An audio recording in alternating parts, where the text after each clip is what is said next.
The funeral flowers had only just begun to fade when the call started. I was in my kitchen on a Thursday morning 2 weeks after we buried Helen, watching the steam curl from a mug I hadn't touched. Dark green ceramic chipped at the handle of Father's Day gift from my granddaughter Emily years ago now felt heavy foreign, like it belonged to a man I no longer was. Everything felt foreign.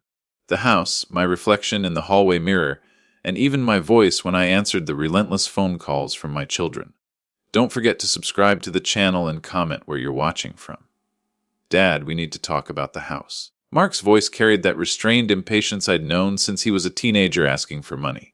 Only now at 38 he wasn't asking. I set the mug down without drinking. Good morning to you too, Mark. Don't start with me, he said. Laura and I have been talking. This place is too big for you alone. The taxes, the upkeep, it's not realistic. We've already found a buyer. There is no mortgage, I said. The words came out flat factual. Helen and I had paid it off 6 years ago, but I'd never told the kids. They assumed and I let them. Silence, then a short laugh, sharp, dismissive. The same one he inherited from me, though I'd never used it like a blade. Dad, please. Mom's pension barely covered her medications. We all know you're under strain. I walked to the window above the sink, looking out at the garden Helen and I had tended for 25 years. The rosemary leaned into the stone path. The lemon tree needed pruning. Every plant, every stone wall had become a monument to everything I'd lost. The funeral flowers had only just begun to fade when the calls started.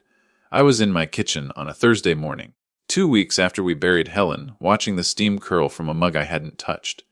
Dark green ceramic chipped at the handle. A Father's Day gift from my granddaughter Emily years ago now felt heavy. Foreign, like it belonged to a man I no longer was. Everything felt foreign. The house, my reflection in the hallway mirror, and even my voice when I answered the relentless phone calls from my children. Don't forget to subscribe to the channel and comment where you're watching from. Dad, we need to talk about the house. Mark's voice carried that restrained impatience I'd known since he was a teenager asking for money. Only now at 38 he wasn't asking. I set the mug down without drinking. Good morning to you too, Mark. Don't start with me, he said. Laura and I have been talking.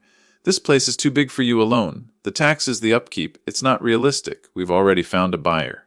There is no mortgage. I said the words came out flat factual. Helen and I had paid it off 6 years ago, but I'd never told the kids. They assumed and I let them. Silence, then a short laugh, sharp, dismissive. The same one he inherited from me, though I'd never used it like a blade. Dad, please. Mom's pension barely covered her medications. We all know you're under strain. I walked to the window above the sink, looking out at the garden Helen and I had tended for 25 years. The rosemary leaned into the stone path. The lemon tree needed pruning. Every plant, every stone wall had become a monument to everything I'd lost. You're worried about me, is that it? I asked. I'm worried about what's practical, he replied, each word clipped. We could put the money from the sale to good use. Laura's got Emily's tuition and Laura, and I stopped listening to his wife's name. My mind was already building the scene. Mark at their dining table, laptop open, a spreadsheet, glowing columns labeled Dad's House Sale, price proceeds, split. I knew the layout of his thinking. I had taught him numbers when he was 8 years old, making him calculate change for the ice cream truck. Now he was calculating me. Mark, I said, keeping my tone even. You've been planning this for a while. That's called being responsible, he countered. We can't sit around until something happens to you. I let the sentence hang there, ugly and unpolished. Until something happens to you. Thanks for your concern, I said, my voice as flat as the lemon tree's shadow across the path. I'll think about it, Dad. But I ended the call before he could sell me my own life in bullet points. The house was quiet again, but the silence had changed shape. It was no longer the stillness of a home in mourning. It was the pause between one blow and the next. I rinsed the coffee down the drain. My hands smelled faintly of the rosemary Helen used to cut for the Sunday roast. She'd hand me sprigs like small trophies. Fresh from the source, she'd say, smiling, even though we both knew I'd just been standing there watching her work. The phone rang again. Laura, this time I considered ignoring it, but if grief teaches you anything, it's that avoidance doesn't stop what's coming. Dad, she began. Her voice pitched a little too high the way she spoke when she was trying to make bad news sound like a gift. Mark and I are on the same page. You both think I should sell the house I finished for her. She hesitated. It's for the best. You could move in here. We've got the finished basement, a full bath. Mark says we could add a kitchenette. You'd have your entrance your own space. It's perfect. Perfect. A word too big for 4 walls below ground. And the money, I asked. Well, After we cover the contractor for the basement, you could set some aside. Help with Emily's tuition. Maybe help Mark with his new place. It's all family, Dad. Win-win, win-win. I could hear the echo of Mark's voice and hers, the rehearsed cadence of people who had already agreed on the ending before asking if I'd read the script. Laura, I said, when was the last time you called me to talk about something other than money? That's not fair, she protested. I've been busy. Emily's in her junior year. Work's been 2 months, I said. It's been 2 months since you called for anything else. Silence brittle and thin. You've been sending Emily money every month. She blurted finally as if it were an accusation. Yes, I said. A 500 for 2 years. Another pause. She doesn't need to know that, Laura said. Of course she didn't, because if Emily knew, she might question the stories she'd been told about her grandfather, the fragile old man who couldn't manage his affairs, the one who needed decisions made for him. I need to go, I said. And this time, I hung up before the conversation could turn into something uglier. For a long time, I just stood in the hallway. The late morning light was slanting through the front windows, catching the dust on the console table. Helen's reading glasses were still there, folded neatly on top of a paperback she'd never finish. I reached out, then stopped. Touching them felt like a step I wasn't ready to take. My feet carried me without thinking to her study. The room smelled of lemon oil and the faint trace of her perfume, something floral, subtle that clung to the curtains. Her desk was exactly as she'd left it, pen resting diagonally across a yellow legal pad, the corner of an envelope peeking from under a stack of papers. I sat in her chair. The leather was worn smooth where her elbows had rested. For the first time in 2 weeks, my shoulders eased. There was a bottom drawer on the left, stiff from years of sticking. I pulled it open. Inside were the usual layers of life, old tax returns, appliance manuals, greeting cards. Beneath them, my fingers found the edge of a pale blue folder. It was heavier than it looked. The paper inside shifted with a faint whisper like it knew it had been waiting for me. I didn't open it. Not yet. I set it on the desk and rested my palm on the cover. A yellow sticky note was stuck to the front. Helen's handwriting in tidy block letters. If you're reading this, you need to know what's inside. I sat there, the late morning light warming the side of my face, and for the first time since the funeral, I felt something other than loss. It wasn't hope, not yet, but it was direction. The pale blue folder sat in front of me like an unopened letter from the past. Helen's note stared back at me, those square, deliberate letters that always made even grocery lists feel important. If you're reading this, you need to know what's inside. I hesitated. My fingers traced the paper's edge. Outside, a breeze moved through the lemon tree, scattering sunlight in shifting patterns across the desk. The air smelled faintly of rosemary from the garden, and something about that scent pressed against a memory I wasn't ready to name. When I finally opened the folder, the first thing I saw was a sheath of financial statements. Bank accounts I didn't recognize. Not the joint accounts we'd had for decades, but individual ones. All in Helen's name. One was from a small credit union in another county, another from an online bank I'd never heard her mention. Each had modest sums, 8 there's 400 here, 12 balls to 200 there. Not fortunes, but enough to make me wonder why they'd been kept separate. Under the statements were property documents. My breath caught when I saw the first a deed for a villa in the Algarve region of Portugal purchased 10 years ago. The owner's name, Helen Margaret Hale. No mention of me. I flipped to the next page. A letter from a law firm in Lisbon dated last spring confirming the property's current value and offering to manage a rental contract. Helen had declined in a handwritten note at the bottom.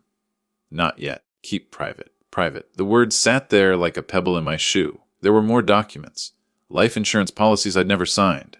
All naming beneficiaries. I expected Mark and Laura. But one caught my eye. A newer policy much smaller with only one beneficiary, Emily.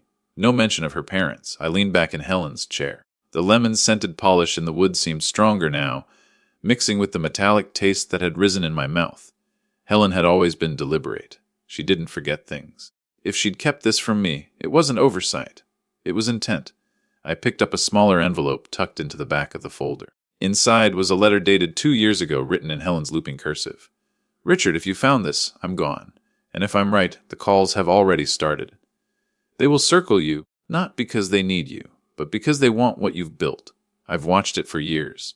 Small comments, questions about money, the way they count what isn't theirs yet. You've always given the benefit of the doubt. I stopped doing that long ago. The house is yours. It stays yours. I paid it off so you'd never have to answer to them about it. But I also knew they'd try to make you believe you couldn't manage alone. That's why there's a second plan. The villa in Portugal is for you, but not on paper. You'll find instructions in the back. Follow them if you need to disappear for a while. Sometimes the only way to win is not to play their game. Helen's voice was in my head as I read. Calm, even not angry, but certain. I turned to the back pocket of the folder.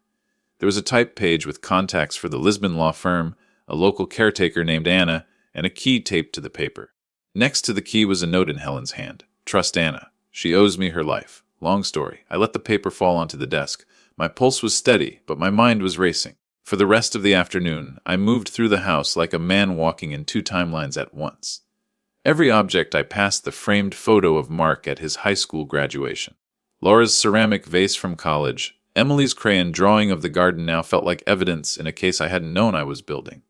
In the kitchen, I found myself staring at the spice rack Helen had arranged by height, not alphabet. She'd always said it looked better that way, but now I wondered how many small, deliberate choices had she made that I'd never questioned. I poured myself a glass of water and stood at the sink, watching the late afternoon light turn the garden gold. I remembered the last conversation Helen and I had about the kids before she got sick.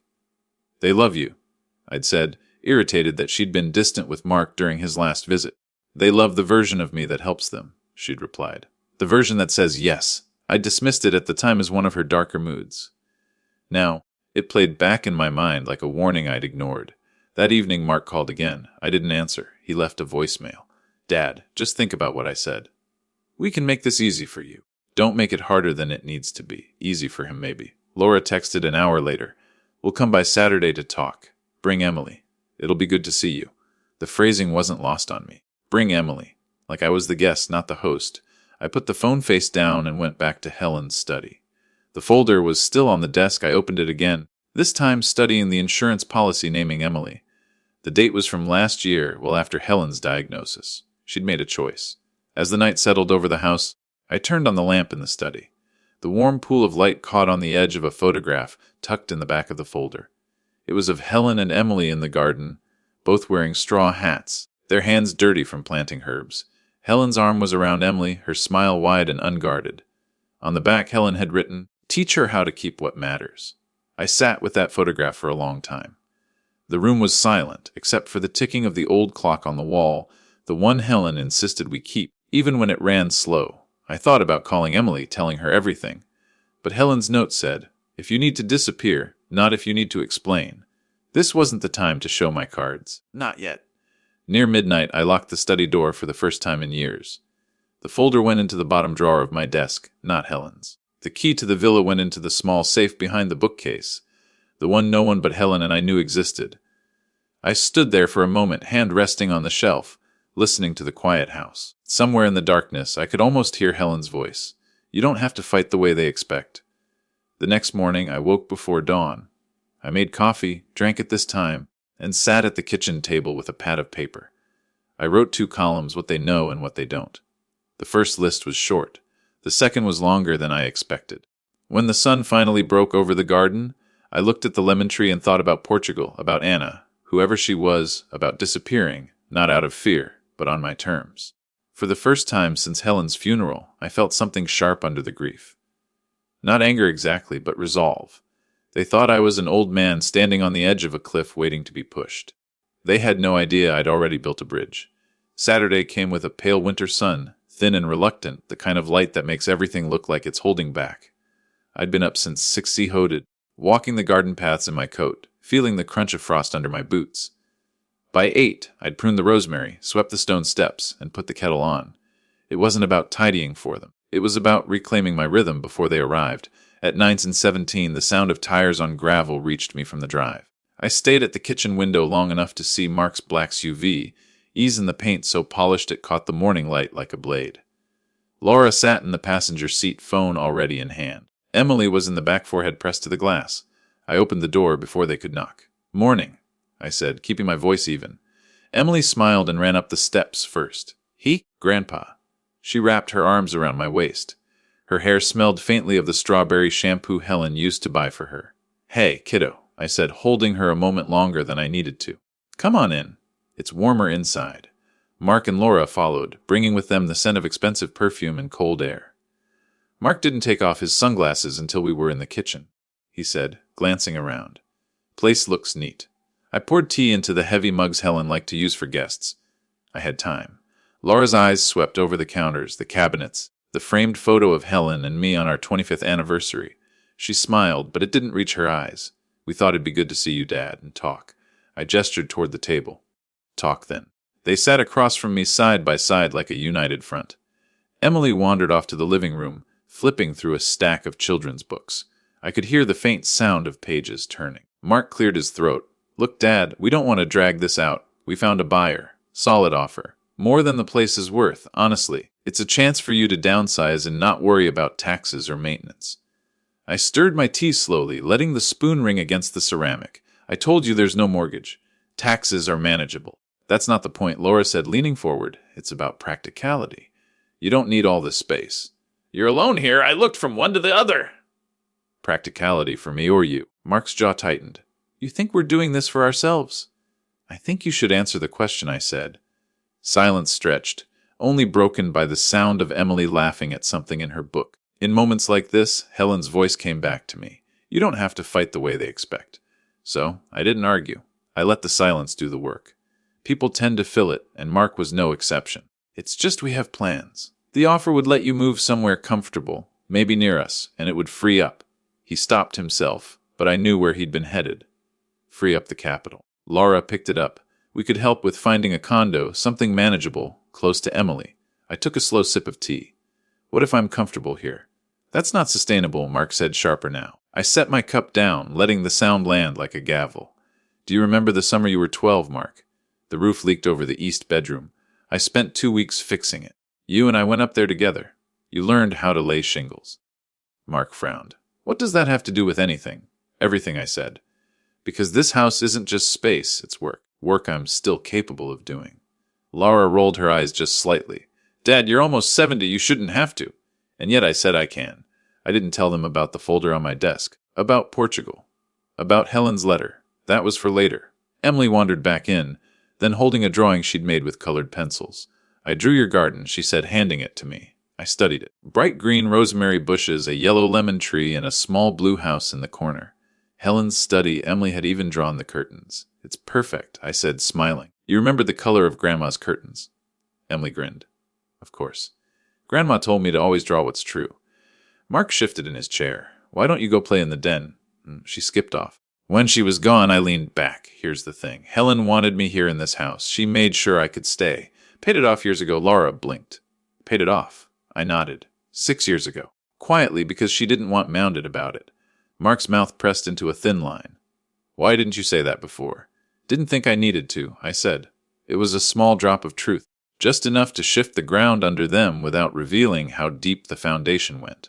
They stayed another half hour, trying to steer the conversation back to logistics, but I let their words drift past me like wind through bare branches. I asked about Emily's school, about Laura's new job, and Mark's latest golf scores. Every answer was shorter than the last. When they finally stood to leave, Mark said, Just think about it, Dad. The buyer won't wait forever. I'll think I said, walking them to the door. Emily hugged me again. Bye, Grandpa. I'll come back soon, kiddo, I said, and I meant it. After the SUV rolled away, I stood in the doorway, feeling the cold air on my face. Inside, the house was silent again, but it didn't feel empty. In Helen's study, I opened the blue folder and looked at the photograph of her and Emily. Teach her how to keep what matters. I realized then that the real battle wasn't about the house at all. It was about teaching the next generation not to let go of what's worth holding. And the first lesson would be subtle, the kind of move they wouldn't see until it was too late. I picked up the phone and dialed the Lisbon number Helen had left me. When the line clicked, a woman's voice answered. Anna speaking. Anna, I said, my voice steady. Helen Hale was my wife. She told me to call you when the time came. There was a pause on the other end, then a warm accented voice. Then, Mr. Hale, I think we should meet, and soon. I hung up, the echo of her voice still in my ear, and for the first time in weeks, I felt the ground shift, not under me, but for them.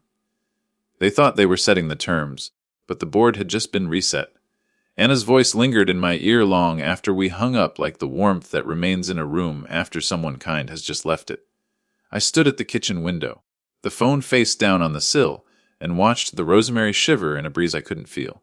The garden had become my metronome, rosemary. To the left, lemon tree to the right. The flagstones in between like a score I knew by heart. There's a steadiness to things that grow quietly. You can borrow it if you pay attention. I made a list on the yellow legal pad that still smelled faintly of Helen's hand cream. 3 columns this time instead of 2. What they know, what they don't. What I want them to think. The 3rd column mattered. Now revenge is not an explosion. It's a thermostat. You bring the temperature where you need it, and you let everyone else mistake comfort for control. First call after Anna was not to Mark or Laura. It was to a number in my old Rolodex I hadn't dialed in more than a decade. Peter Alvarez Estates and Trusts. He'd handled a skirmish years back when Helen's aunt died and a cousin appeared with opinions. Peter had a manner I trusted. Unfussy, precise, allergic to drama. Richard, he said when his assistant passed me through, I'm sorry about Helen. Come in this afternoon. Bring whatever she left you to bring. I could hear the soft click of him opening his calendar. The sound made me feel steadier than coffee did. I gathered the blue folder into a messenger bag. Documents nested in documents like the rings inside a tree, and locked the study. For the first time since the funeral, I put on a collared shirt I would have called real before all this started. Grief makes sweatpants feel like armor, but armor has its time and place. Today, I wanted to look like a man who still signs his name with a straight line. Peter's office sat in a brick building that used to be a bank. You could tell from the vault door they'd left as decor in the lobby, a reminder that once upon a time people put value behind steel and not in a cloud. His receptionist had kind eyes that didn't ask for anything. She offered water. I said yes out of respect for the ritual. When Peter stepped out, he wore the same navy suit I remembered, the one that looked permanent on him, like an assumption no one had challenged. He didn't hug me. I was grateful. We sat at a conference table the color of old tobacco. I placed the folder between us and flipped it open to the page I wanted him to see first. The deed to the house recorded 6 years ago, my name alone on it. Helen insisted, I said, and felt my throat threaten me. He nodded businesslike and set his reading glasses lower on his nose. Well, he said softly, scanning quickly but fully, she did this right. He tapped the margin with a pen. Quick claim to your sole ownership recorded notarized. No encumbrances, no lien holders. If anyone's promising anyone a sale without your signature. They're selling air, he kept going. We'll coddle the trust we set up when Mark was still trying to grow a mustache. You remember he said without looking up, we amended the trust 3 years back. I did vaguely whine on the porch. Helen insisting we do one more pass at the paperwork while the light was nice. She removed the children as presumptive remainder beneficiaries to the real property in favor of a specific bequest to you. They inherit from your estate if and only if you say so. The only non-probate transfer she left outside your discretion is a small life insurance policy set for Emily. He glanced up then, reading my face. That one was important to her. I know I said it hurt less than I expected to say it out loud. He held up a hand the way he does when he's about to ask a question that matters. Has either child attempted to act on your behalf? Represent themselves as having authority? He didn't have to explain what he meant. Power of attorney games, signatures that smelled like entitlement. Mark found a buyer, I said. Came to my door with a letter of intent. I kept my voice dry as a ledger. Peter's mouth made a shape that wasn't a smile. Good. Then let me be clear on 2 pieces of law. He ticked them off like a man laying cards on felt. 1, without a valid agency document, current sign specific, no one can bind you to anything. 2, even if you had executed such an agency, you can revoke it unilaterally at any time, and any third party who proceeds after notice does so at their peril. He slid a paper across the table. This is a template letter. We'll put names to it. Realtor, buyer, agent. Anyone who sent you a document. Cease from representing you. Future communications in writing only. I read it fast, catching more tone than content. I liked the tone. It was not angry. It was final. And this, he said, placing a second document behind the first is a notice of non-representation. It says plainly, you have not authorized any person to act on your behalf in the sale of your real property, and any claim to the contrary is fraudulent. I'll file copies with the county recorder and send them certified mail so nobody can pretend they missed it. I appreciate it, I said. The room felt a half-degree cooler, which meant my temperature was settling where I wanted it. He closed the deed and re-entered the folder with a small unconscious gesture I recognized from the last time we were in a room like this. Now, he said, what else is in there? Portugal, I said. He lifted a brow. Not mockery, not surprise, more like the interest of a chess player when a pawn becomes a queen. I turned to the Lisbon letter, the caretaker's name, and the key taped to the inside of the back pocket. I gave him the summary first villa in the Algarve title in Helen's name, instructions to trust Anna. Then the specific a typed sheet with Portugal Council's contact, and in Helen's handwriting 3 short notes that made a shape keep private. Use only if necessary. Your life is not a negotiation. Peter leaned forward. Your wife was a very smart woman, he said, and I nodded because truth doesn't require flourish. We'll contact the Lisbon firm on your behalf. Establish your standing as surviving spouse. Confirm title and, if necessary, effect transfer. He paused, weighing words. Do you want this property to remain discreet? Yes, I said, quicker than I'd meant to for now. Then we set up a holding structure, he said, warming into the work. Portuguese counsel will advise on the right vehicle there. On your side, we can create a revocable trust with a name that doesn't ring bells, something boring. Title the villa to it once Lisbon clears it and keep correspondence through my office. The mailing address we control. You want distance. We can create distance. I like the way he said we. Some words are ropes thrown across water. He made more notes. 2 other items. He held a finger up for each. First credit freezes for you at all bureaus lifted only by you. Not because I think your children would misuse your information, he added, and we both let the lie pass politely between us, but because weird things happen when word gets around that property is in motion. Second, we take a look at any accounts in Helen's name you were unaware of. If she intended you to have them, and based on what you've shown me she did, then we move cleanly. Otherwise, we leave them where she left them by her design and do not volunteer information no one is entitled to. Quietly, I said. Quietly, he echoed. When we finished signing the letters, his assistant came in with envelopes already addressed, the barcode stickers peeking out. Watching those white rectangles slide across the table felt better than any speech I could have made to my son. The world loves paper. Paper loves procedure. When you can't make people decent, you can make them careful. Back at home, I put the carbon copies in the bottom drawer of my desk, not Helen's. The distinction mattered. Her folder was how we got here. My drawer was what we did with it. The afternoon brought a voicemail from Mark. Dad, call me back. Don't do anything rash. We're trying to make this easy. The word easy again, as if comfort were something that could be used as a leash. I let it sit unturned. A text from Laura followed an hour later. Dinner Tuesday. We can bring takeout. You like that lemon chicken from Whitman's? I typed, sounds good, and didn't send it. Then I typed it again and did. You don't win by being predictable. You win by controlling the clock. I drove to the post office before closing and rented a P.O. box. The woman behind the counter had the patience of someone who has watched thousands of people fumble with forms without learning a single thing. Smallest size, she asked. Medium, I said. And an extra key. There's preparation that looks like paranoia and preparation that looks like a plan. The P.O. box key sat warm in my pocket as I walked out. A small click that translated in my head as options.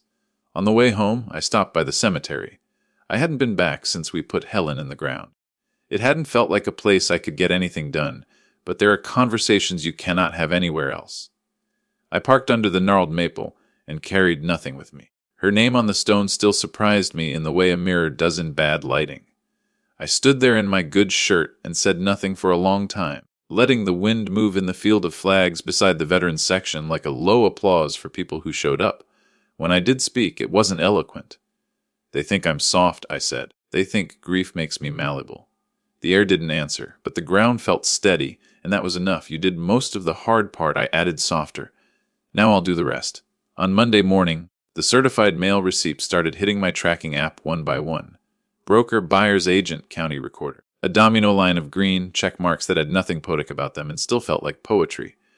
2 hours later, a call from an unknown number. I let it go to voicemail. Mr. Hale, this is Greg from Hawthorne, really. There seems to be some confusion. Your son indicated I stopped the playback. He didn't realize he'd already said the only part that mattered. I returned the call after lunch and put him on speaker, then set my phone on the counter where I could see the little red dot recording the call, because one day you always wish you had. Mr. Hawthorne, I said, there is no confusion. I own my home. Any further contact about listing or sale must be in writing to my attorney. You have his address. Do not come to my door again. Do not speak with my children about my property. He tried to sound conciliatory, but words put into the service of presumption can't help the smell they give off. Of course, of course. We only want what's best for your client, I said. Good day. I sent the audio file to Peter's office with the subject line so dull it might as well have been a traffic report. He wrote back 12 minutes later. Perfect. Log, it is a strange relief to have your life translated into administrative verbs. Anna and I spoke that afternoon. Her English had a music I liked. And when she laughed, her voice did a small skip on the second syllable. You're Helen. She said she saved me once. I didn't ask how yet. The people who deserve your trust will tell you when the timing is right. The house is ready, she added, and I pictured white walls and blue shutters even though I had not yet seen them. You come. I place fresh linens, lemons in a bowl. You will sleep. Sleep felt like a luxury I had been stealing in small coins. Soon, I said, I need a week. I will wait, she said. Portugal waits well. After we hung up, I opened my laptop and bought a ticket to Ferrao with a connection through Newark. One way fully refundable. Purchased with a card Helen had labeled in our budget as travel if we dare. I used the P.O. box for billing and printed nothing. I took the extra step of turning off my phone's location sharing because the last time I set up my grandson's game console, it surprised me how much these devices like to tell on us. I wasn't hiding. I was simply refusing to be found by people who hadn't asked permission to look. I walked the house that evening with a notebook, not to inventory things, but to listen. Objects talk to you if you let them. The framed photo of Mark at 12 in his missed shirt speaks to the worst impulses that have better stories we could tell if we wanted to. Laura's college ceramics speak to talent, yes, and also to the way she loved praise more than the clay. Emily's crayon garden speaks to a part of the future I'm willing to invest in. I put sticky notes on boxes in the hall closet, not because I planned to ship them yet, but because it calmed a part of me to see instructions I'd given myself to mark not a bill to Laura careful to Emily later. Tuesday morning, the doorbell rang at 9:03. Through the peephole, the realtor again, a second man beside him, older with the look of a person who'd rather be anywhere else. I opened the door only as wide as the chain allowed. Certified letters. I said, mean we don't need to do this dance. The older man raised his hands. I'm your son's attorney, he said, and my lip did a thing I didn't intend. He asked me to check on you. Check, I said. From there, I didn't break the chain. You received my counsel's notice yesterday. The realtor spoke then, attempting to be genial. We thought perhaps you hadn't seen I see fine, I said. When you are 65 and still competent, there is a particular satisfaction in saying that without heat. You may leave a card, they did, and I let the cards sit on the console table like 2 months harmless. Unless you forget they eat through fabric when you don't watch them. At noon, Mark called. I answered this time. It felt like a day for letting things reveal themselves. Dad, what are you doing? No. Hello, Greg says you threatened legal action. I promised it. I said different verb. You're being ridiculous. He snapped. This buyer is real. This is a good number. We're trying to who is we. I asked quietly. He inhaled sharply. Laura and I, our families. You know what I mean? I do, I said. And that's the problem. There was a silence that told me he was calculating the cost of his next sentence. If you insist on making this difficult, he said finally, we'll have to look at other options. Conservatorships are a thing for a reason. The word slid into the line like a piece of glass in soup. I didn't let it cut me. That is a serious claim. I said still even. Are you accusing me of incapacity? I'm saying, he said softer now, that we can't sit around and wait for you to start making mistakes. I just made one. I said I picked up this call then because I am not interested in being clever so much as being clear. Any further threats will be forwarded to my attorney. We will meet on Thursday at my house at 2. Bring your counsel. I'll have mine. We will talk like adults or not at all. He sputtered, then said yes, because bullies do prefer a schedule if it offers them a chance to wear ties. When I hung up, I walked to the study and opened the bottom drawer where I had placed the blue folder. I took out the small envelope I hadn't touched yet. On the front, Helen had written Independence. Inside was a bank card and a typed slip with a pen, a note in her hand underneath. You hate allowances. Consider this a dare rather than a gift. Use it to build a life, not to buy time. The audacity of her faith made my eyes ache. I set the card on the desk where the light could catch it and remind me I had a spine. That evening, I changed the deadbolt on the front door. Not because I was afraid, because I liked the feeling of a key in a lock that answers to me. I oiled the hinges, tightened the screws in the banister on the back staircase, and replaced the batteries in the smoke detector's work that seems small until one night it isn't. When the house sighed into the quiet that follows honest labor, I poured a finger of the scotch I had been saving for a celebration I hadn't defined yet, and sat at the kitchen table with nothing in front of me. The absence of paper felt like a decision. Sleep came clean for the first time in weeks. I woke just before 6 to a text from a Lisbon number senior hail. We have prepared documents to establish you as the sole heir of the property. Please confirm when you are ready to receive the courier, signed with a name I didn't recognize from the letterhead. Paper moving through the world on my behalf while I slept. There are worse lullabubus. I took a walk around the block. No coat, just breathing like mist. An older neighbor, Joyce, waved from her porch and asked after me in a way that did not require an answer. When I reached my front steps again, a small cardboard package sat against the door. No return address, just my name in Mark's quick, impatient handwriting. Inside, a glossy brochure from a condo development. Smiling gay-haired people near a pool, a list of amenities in bullet points, granite counters, a yoga studio, a shuttle to the mall, a note on top. Thought you'd like to look love M. I smiled in a way that did not show teeth, and set the brochure under the scotch bottle to level a wobble. Useful after all. Thursday arrived with a sky the color of whetstone. Peter came 5 minutes early, which is to say on time. We sat at the same kitchen table where my children had told me my life no longer fit me. He placed a yellow legal pad on the wood in front of him, and wrote the date at the top with a pen that made a nice sound. When Mark arrived with a man, he introduced as our attorney. Jeff Laura followed a step behind, eyes bright and tired. Emily was not with them. I felt the absence of her like light you didn't know you were using until it was gone. We did not shake hands. Jeff opened with the voice of a person who had made partner by being the most reasonable man in unreasonable rooms. We're here in good faith, he said, to discuss a path forward that honors everyone's interests. He spread his hands in a way that suggested an invisible table where possibility sat. Peter slid the cease and desist across the tangible table. My client's interests are honored when his ownership is respected, he said. This letter restates what your correspondence yesterday acknowledged. He has not listed his home for sale. He has not authorized any person to solicit buyers.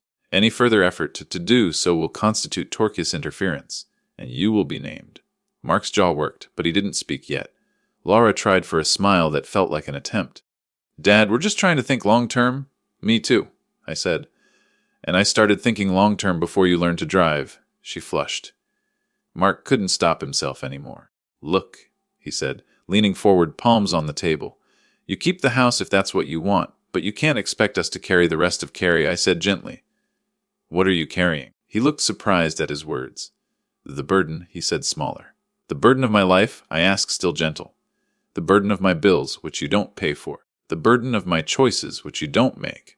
Or the burden of not getting what you had already counted as yours. He looked at Jeff then as if law might save him from language. It could not. Peter spoke into the quiet. There is also the matter of threats of conservatorship. He didn't look at Mark when he said it, which made the line ring louder. Those statements were recorded and preserved. Should any petition be filed, we will introduce evidence of competency and of attempted financial coercion. Laura's hand flew to her mouth. We would never. She began, then stopped, hearing herself. Mark didn't mean I meant. Mark said, eyes hot, that I'm tired of this. You're tired, I said, nodding. I understand. Being told no is exhausting when you've rehearsed yes. We let the quiet sit at the table for a minute. Then I pushed a sheet of paper across to them. It was not what they expected. A simple list written in my neat block letters. Here is what I am doing on my timeline. It had 3 items. 1, I am not selling my home. 2, if I choose to relocate at any point, I will tell you after the decision is made. 3, I will continue to support Emily directly at my discretion. Any attempt to mediate that support through intermediaries ends all support. Laura's eyes glistened. It surprised me it shouldn't have that behind the calculation. There was still a person who could be reached by consequence. Dad, she whispered. Please, I am not the enemy, I said, and felt the truth of it to my feet. But I am not a resource to be managed. Peter collected his pad. Jeff murmured something circumspect about time to digest. Mark stood without looking at me and moved toward the door like the house offended him. Laura lingered. At the threshold, she turned back. Do you have to be so cold? I don't, I said. I choose to be clear. They were gone 3 minutes when my phone buzzed. A Portuguese number. I stepped into the study and closed the door behind me before I answered. Senator Hale, the voice said. Friendly, precise. We have courier documents to your postbox. They include confirmation of your status and a temporary letter of authorization for the caretaker to act on your instruction. He paused, then added, We also included information your wife asked us to give you only when you were ready. She was very careful. Thank you, I said. My voice sounded like a man who knew what he would do next. It felt strange and good in my mouth. When I hung up, I stood there with my hand on the back of Helen's chair. My thumb rubbed the place where the leather had worn smooth from years of her leaning in. Paper could not bring her back. Paper could not teach my children what she had tried to teach them before they decided that wanting was the same as deserving. But paper, when thick enough and stamped by the right offices, could hold a boundary while the rest of me did the quieter work of living. On my way to the P.O. box, I passed the condo development from the brochure. The sign out front promised maintenance-free living. I laughed, the sound surprising me. There is no such thing as maintenance-free anything. Either you do the work yourself or someone does it to you. I prefer the kind of work that leaves scuffs on my knuckles and my name on the deed.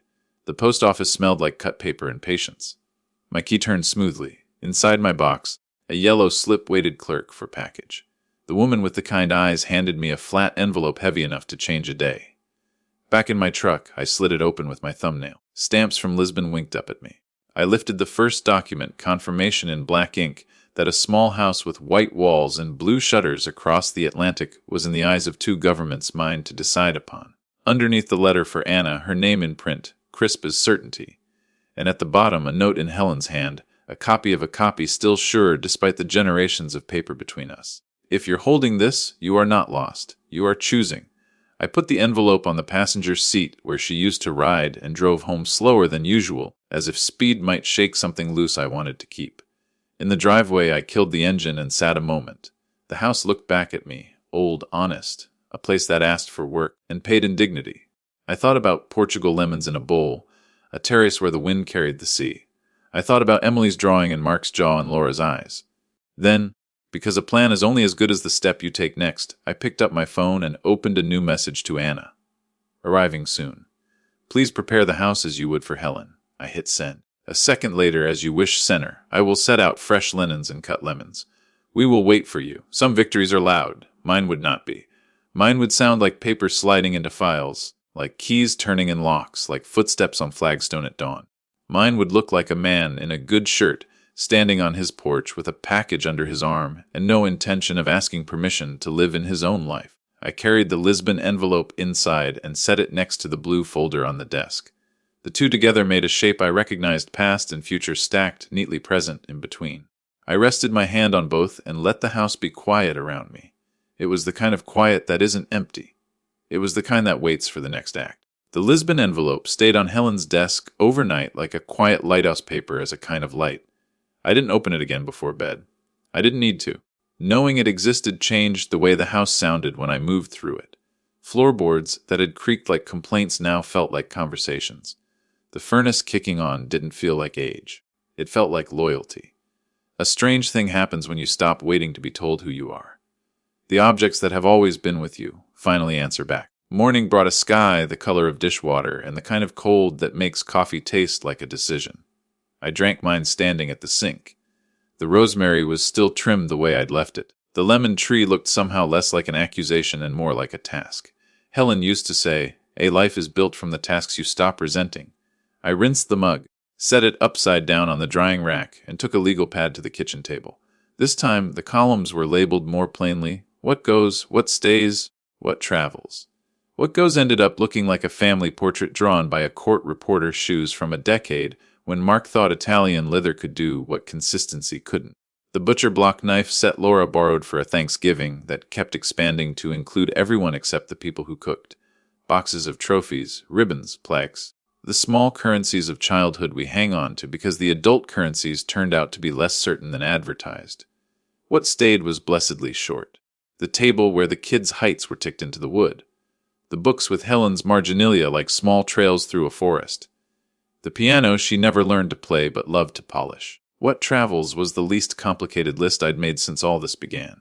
The Lisbon envelope, one suitcase, passports, her photograph from the beach. The year we let ourselves be young for more than a weekend. I called the moving company at 9:02 because Nonro felt like starting a fight and 9:30 felt like letting something start me. A man named Rodriguez answered. His voice had the patient sturdiness of someone who had lifted other people's lives into trucks for a living and still believed in returning phone calls. We spoke in specifics: 2 deliveries, 2 addresses, 1 truck one morning. He asked if this was an estate clearance. I told him honestly that it was a correction. He laughed once softly as if to say he understood more than I'd said. "You want them to sign?" he asked. "Yes," I said. "And you'll tell them the sender is Richard Hale." "Anything else?" he asked. "Don't be late," I said. "Let the timing do some of the talking." He gave me a window between 7 and 9. I said 7 as if the minute could obey me. The rest of the day I spent touching what would go and what would stay. Boxes have a smell when they leave the garage, dust and ambition. I pulled the ones with the right sizes and shapes and started in the bedrooms that hadn't been their bedrooms in 20 years and still managed to insist on being called that. Mark's room first. The posters were gone, but the wall where his bed had been still had faint squares of paint that aged differently where sunlight couldn't reach. I packed his high school yearbooks, the stack of baseball cards he swore would pay for college, the pale blue tie I bought him when he decided to be a man in a suit because being a man in a mirror wasn't enough some days. I found the letter I wrote him on his 18th birthday, the one where I told him courage was mostly showing up when the story wasn't about you. I read it, folded it, and put it on top of his trophies. I didn't add a note. The letter would do its work. Laura's room made a different kind of sound when I opened the closet, something like glass that has remembered being sand. Scarves carefully tied around hangers. A shoebox labeled clay that held more newspaper than art. The piano books from the 6 months she begged to learn, and then remembered it's not praise that teaches your fingers to keep going when they don't want to. I wrapped the books in brown paper with the kind of attention you give to a story you're done trying to fix. I put her 7th grade essay, the one where she wrote about wanting to be the person who brings things to the table, on top of the piano books, and closed the lid of the box gently. She hadn't meant money when she wrote that. That's the thing about time. It rewrites us if we don't pay attention.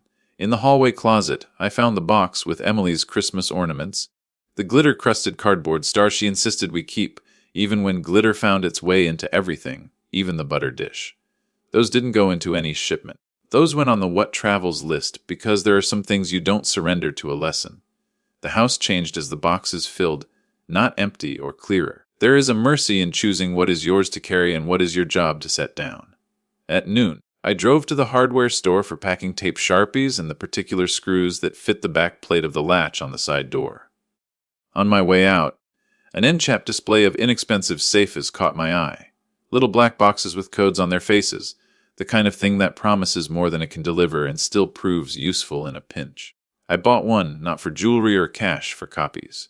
People think originals are what matter, but a well-placed copy can save you when the original is in the wrong hands. Back home, I labeled each box like a promise that required no witness. Mark personal return, Laura piano books return. Mark trophies return, Laura clayback return. The word return calmed me. When someone decides you are a resource, sometimes the most effective response is to give them back what they left behind. You can keep your mouth closed and still make your point if your handwriting is neat enough. At 3, I called Peter's office and told his assistant about the moving truck in the morning. It felt right to let someone on my side know where the furniture would be tomorrow. It's a particular kind of loneliness going to war against people whose Christmas photos still sit on your mantle. Paperwork is not company, but it is companionship of a kind. Before we hung up, I asked for one more letter. This one, a simple memo addressed to whom it may concern, stating that my house was unlisted, not for sale, not subject to any pending transaction. A sentence that would sound boring until someone needed to be bored into leaving me alone. By late afternoon, the winter light had that nickel tone it gets when the day wants to be done before you do. I ran a soft cloth over the table where Helen and I had moved our lives through numbers every December. Teethers, taxes, the small categories we pretended to hate and secretly loved because they proved to us we were still steering something. I set the Lisbon envelope on the table, opened it, and took out the letter for Anna, the one with her name crisp and certain, and placed it into the new safe. Then I made 3 copies of the certificate confirming my status in Portugal and put them in 3 different places. The safe, the bottom drawer, under a stack of old manuals for appliances we no longer owned, and a manila envelope in the trunk of the car under the spare tire. My father taught me that if you have to hide something, hide it where people are already tired. No one wants to lift a spare tire. At dinner, I boiled pasta and over-salted it. Helen used to say that grief makes you forget the math of the kitchen. I ate it anyway, standing at the counter reading the text from Laura that said, Tuesday still stands. We can bring lemon chicken and reply yes. I included a smile I didn't feel because sometimes you let the other side think they're playing a part in your plan. It makes everyone more polite until it's time not to be. I slept in Helen's study on the couch that cacks like something you're not supposed to sit on. Her smell was nearly gone from the room. The clock ticked. I let it. I woke at 40:52. The house dark and certain around me. Coffee, a shower, a clean shirt. I wrote 2 notes, one for Mark, one for Laura, and sealed them without rereading. They said the same thing in different words. I'm returning what belongs to you. I'm keeping what belongs to me. The difference between the two is not up for debate. I didn't sign them with love. I didn't sign them with anything. Names can be demands. Today I preferred statements. At 60:41, I turned on the porch light and watched frost steam from the grass like a promise being kept.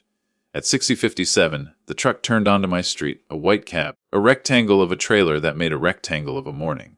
Rodriguez hopped out at exactly 7, a jacket that had moved other people's furniture through other people's winters. "Mr. Hale," he said, and shook my hand with a grip that suggested he appreciated the difference between a job and a favor. Behind him, 2 men in wool caps waited with dollies like horses waiting for reins. "You have the addresses I asked." He patted his chest pocket. "Briar Ridge first, then Pine Avenue. And the instructions," he smiled without teeth. "Deliver to the door. Ask for a signature. If they won't sign, take a picture. Send time-stamped. Your name on the note." "Thank you," I said. He looked past me into the house, not nosy, just curious the way a craftsman is curious about the room he'll be judged by. "You want us to take anything else?" He asked casual, as if offering a last cigarette. "Not today," I said. They worked efficiently the way people do when what they're moving weights pounds. Boxes out of rooms that had waited too long to be honest about what they were.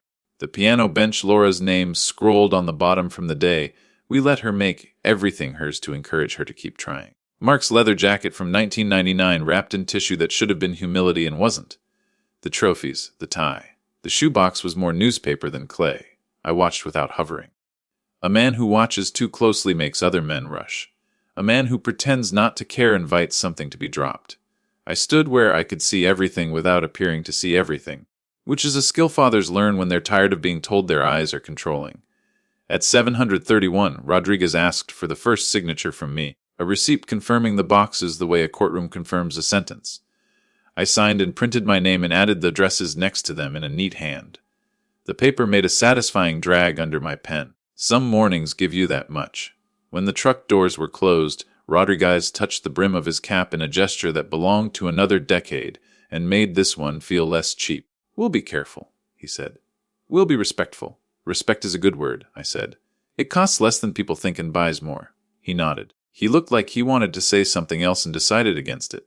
That's another kind of respect. They pulled out at 7:39. The streets swallowed their sound before the frost had finished its steam. I poured a second coffee and let the kitchen absorb the new shape of the day. The house didn't feel smaller without the boxes. It felt truer. I put the notes to Mark and Laura into separate envelopes and addressed them in my careful print. I tucked Laura's into the top box labeled piano books so she'd see it before she saw the title of the song she never learned to finish. I tucked Mark's into the jacket collar because finding a letter in a place you put your mouth makes it harder to lie to yourself about what you just read. At 80:12, my phone buzzed. A photo from Rodriguez Mark's porch. The stack of boxes on the mat. The note in my handwriting visible like a signature you can't deny. The timestamps lined up like teeth. He wrote nothing else. He didn't have to. 4 minutes later, another photo.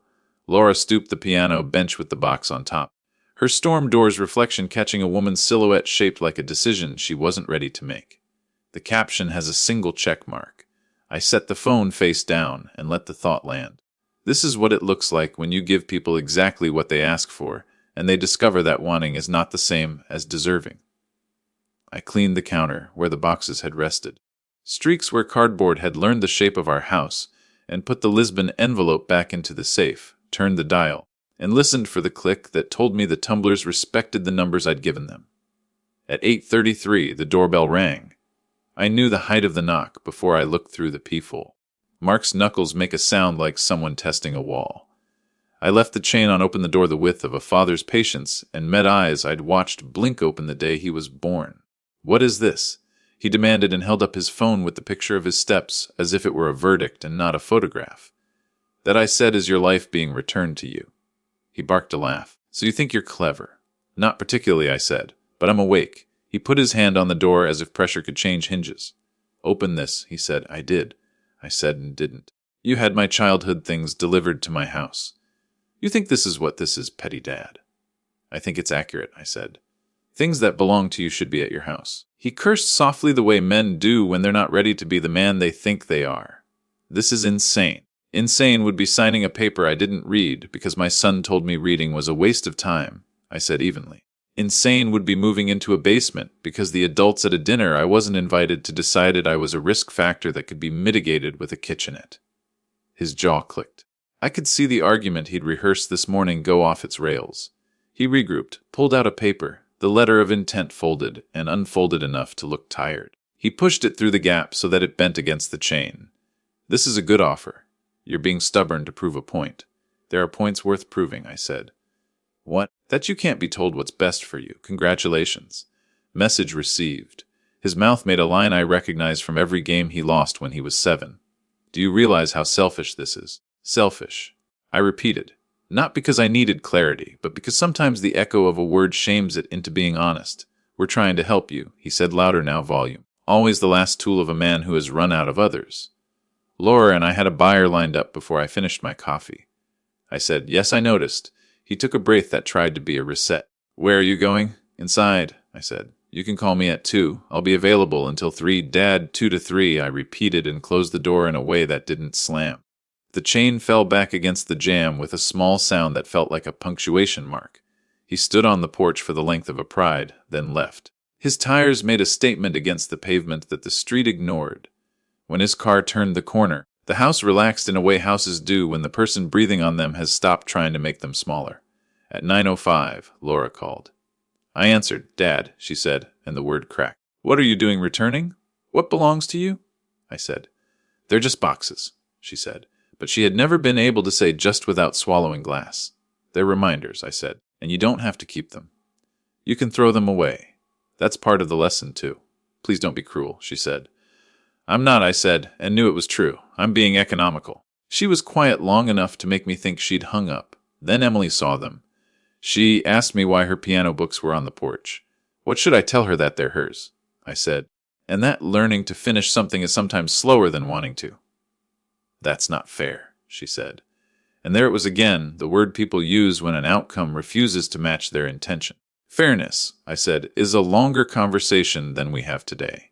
I didn't hang up on her. I let the call end the way a swing ends when you stop pushing at motion, deciding not anger. When the line went quiet, the kitchen sounded bigger. The clock in Helen's study sounded closer. Before noon, I drove to the bank. I moved a modest sum from the joint account Helen, and I had used for groceries into the travel account with the card she called a dare. I left the balances otherwise undisturbed.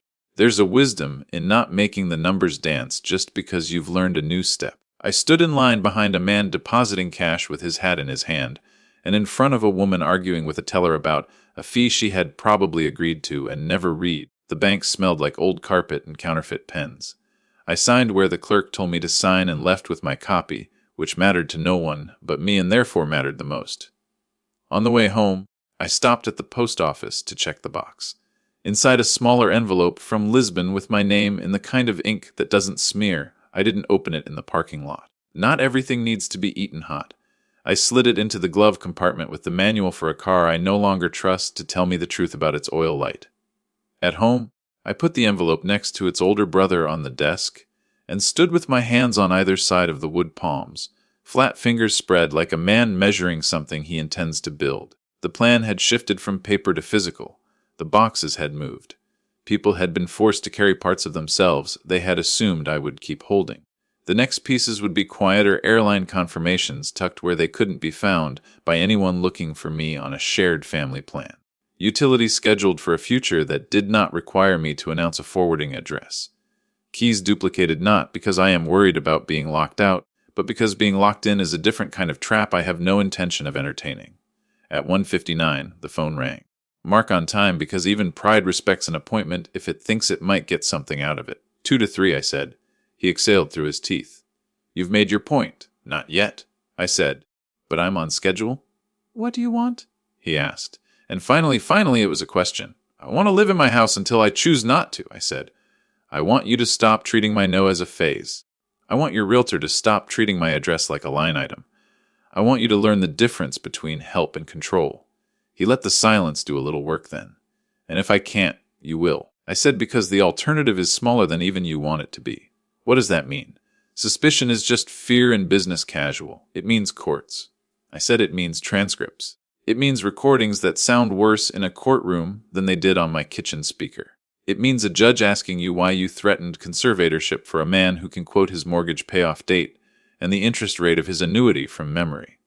You recorded me, he snapped. I preserved a conversation, I said, because one day you always wish you had. I didn't raise my voice. He didn't lower his. But something in his tone lost a layer of certainty. So what now? Now, I said, we don't talk about the house again. When you have something to discuss that isn't about its square footage, you call me on a Sunday after church and ask me if I'd like to meet you for pie. Not because you think I need sugar, because you want to hear about the garden, he scoffed, but not with his whole mouth pie. Yes, I said, the kind that takes patience and pays you back slice by slice. We're done here, he said. For now, I said, and let the call end like a porch swing again. In the quiet that followed, I packed the one suitcase I trusted, socks that know the shape of my feet, 2 shirts that don't make me look like a man trying to be less old than he is. The shaving kit Helen gave me on our 20th anniversary was because she liked the smell of sandalwood. The photo of her on the beach is somehow still warmer than the sun will ever be on my face again. The passport, the card she called a dare. I left the suitcase open on the bed in the guest room and went downstairs to the garden. The rosemary has been pruned. The lemon tree will always need something. I cut 3 lemons anyway, set them in a bowl on the counter, and wrote a note to myself on the legal pad. Lock back door. Water basil. Leave keys with Joyce in an envelope marked mail. Practicalities are how men like me tell ourselves we're not dreaming when we're finally doing the thing we've been threatening to do. The doorbell rang again at 4:11. I knew the weight of these footsteps, lighter, quicker, the sound of someone still hoping the conversation could be turned into something without sharp edges. Laura alone. I opened the door all the way, because there are moments when you give someone the dignity of access, even if you don't give them the thing they came for. She stood on the porch with the box of piano books in her arms, and the note on top like a sunburn she hadn't expected. I can't take this, she said, and lifted the box like proof. You already did, I said. Tears threatened the edges of her eyes the way weather threatens a picnic. Don't do that, she said. Don't do what? Turn everything into a line that sounds good, she said. Just her voice broke. Just tell me what you want me to learn. She had been my daughter for 37 years, and this was the first time she asked me that question without expecting the answer to be a ladder she could climb to wherever she had already decided she was going. I exhaled through my nose and felt something in my chest make room for something that wasn't anger. Keep what's yours, I said. Stop asking other people to store it for you. Don't confuse access with love. And if you want to be the person who brings things to the table, I nodded at the box practice by carrying your own to the car. She blinked, surprised I knew where that line came from. Then she held the box tighter and to her credit didn't ask for help down the steps. When she reached the bottom, she turned. Are we going to see you? Yes, I said. When I decide, I'll tell you, and when I say Sunday and pie, I'll mean it. She half laughed, half cried. Pie, she said, as if the word could hold everything we had failed to make of other words. Drive safe, I said, and closed the door softly, the way you do when you've learned that loud doesn't add anything except echoes. In the evening, as the house folded itself into the moth-colored light that makes a man honest, I walked the rooms one more time. I touched the table where the tick marks measure height. I straightened the photograph of Helen on the mantel, not because it was crooked, but because it made me feel like I could be useful to her in one last way. I locked the front door, left the porch light on, and set the Lisbon envelope back on the desk where it could shape the air while I slept. Tomorrow would be the first day my children woke up with parts of themselves on their floors instead of mine. Tomorrow would be the day I bought lemons in a place where the lemons had not learned my grief. Tomorrow would be another day in a life I chose. For now, it was enough to stand in my kitchen with clean counters and a bowl of fruit and a plan that didn't need anyone else's permission to be real. By the time Saturday rolled around again, the house had learned my new quiet. It wasn't the hush of morning anymore. It was the hush of a plan that had moved from paper to muscle. The boxes were gone. The table was clear. The Lisbon envelope sat in the safe like a Lowenberg steady heat. No smoke. At 8:03 a.m., a text from Mark blinked onto the screen. We're coming by at 10. Don't make this difficult. I typed nothing. I brewed coffee and watered the basil Helen had coaxed through 3 winters like stubborn hope. I put lemons in a bowl on the counter because Anna's message had made that small ritual feel like practice. Then I sat at the kitchen table and wrote 3 lines on the legal pad. 1. Breathe first. 2. Ask questions they don't want to answer. 3. Make them hear each other.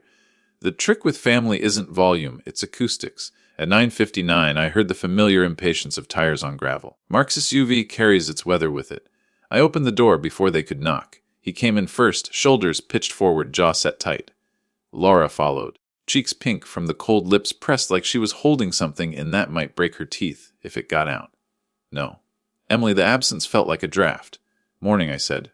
We need to settle this. Mark didn't sit. He paced the length of the rug like a man measuring a field for a fence that would be taller than the deed allowed. Coffee? I asked, because offering hospitality to people who have rehearsed hostility has a way of knocking the script out of their hands. No, he snapped. Yes, please, Laura said, and the words surprised her mouth. I poured her a cup. She stared at the steam as if it might tell her what to say next. I took my seat and let the chair make its honest creak. You said settle, Mark. That presumes a dispute. Let's be clear about what yours is. The house, he said, as if the 2 words could congeal into law. You can't keep it. It isn't. It isn't reasonable. There is no mortgage, I said again, because repetition is sometimes obedience and sometimes a mirror. Taxes, maintenance, safety, he fired back rapidly. It's not sustainable. He leaned on the phrase like a handrail that had held his weight before. Laura's voice arrived softer. Dad, we're worried about you falling, about you being alone. You're worried about the house being mine, I said. Those aren't the same worry. Mark stopped pacing. We found another buyer, stronger number. We have a letter of intent. You had, I said, and slid Peter's certified mail receipt across the table like a chess piece. Your buyer has been notified that any further contact goes through counsel. There will be no sale. This is ridiculous, he said. You're forcing us to say what you want out loud, I said calmly, which is why you're angry.